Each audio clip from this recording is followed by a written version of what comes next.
Hi, we are back again with Don't Sweat the Small Stuff, and it's all small stuff. Today is day 14, create patience practice periods.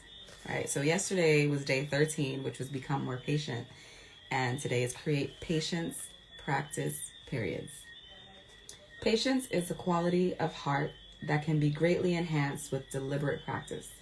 An effective way I have found to deepen my own practice is to create actual practice periods of time that I set up in my mind to practice the art of patience.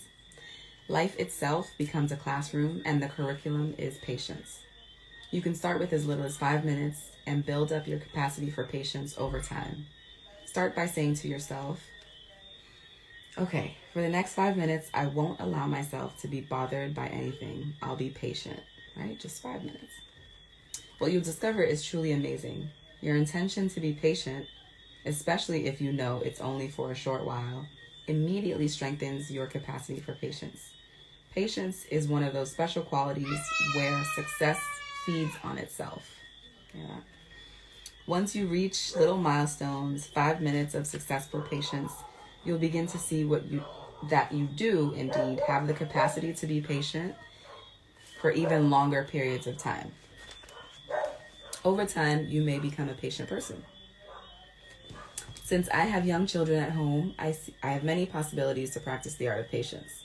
For example, on a day when both girls are firing questions at me as I'm trying to make important phone calls, I'll say to myself, now is a great time to be patient. For the next half hour, I'm going to be as patient as possible. See, I've worked hard. I'm up to 30 minutes. All kidding aside, it really works, and it has worked in our family. As I keep my cool and don't allow myself to be annoyed or upset, I can calmly yet firmly direct my children's behavior far more effectively than when I get crazy. The simple act of gearing my mind towards patience allows me to remain in the present moment for far more than if I were upset, thinking about all the times this happened before and feeling like a martyr. What's more, my patient feelings are often contagious. They rub off on the kids, who then decide on their own that it's no fun to bother dad. Being patient allows me to keep my perspective, and I can remember, even in the midst of a difficult situation, that what's before me, my present challenge, isn't life or death, but simply a minor obstacle that must be dealt with. Without patience, the same scenario can become a major emergency, complete with yelling, frustration, hurt feelings, and high blood pressure. It's really not worth all that. Whether you're needing to deal with children, your boss, or a difficult person or situation, if you don't want to sweat the small stuff, improving your patience level is a great way to start. Patience. Again, patience today. What came up for me as I was reading the middle section was thinking about like patience towards children. What helps is, helps me or has helped me and is helping me is building my compassion.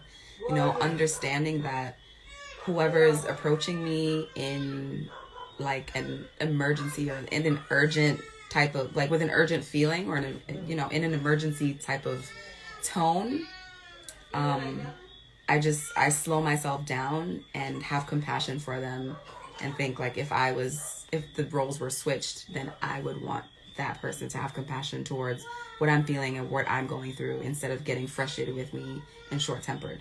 Let me know in the comments what your thoughts are on creating patience practice periods, because I know a lot of us can use this. All right. Thank you guys for tuning in. Tomorrow is day 15, so I will see you then.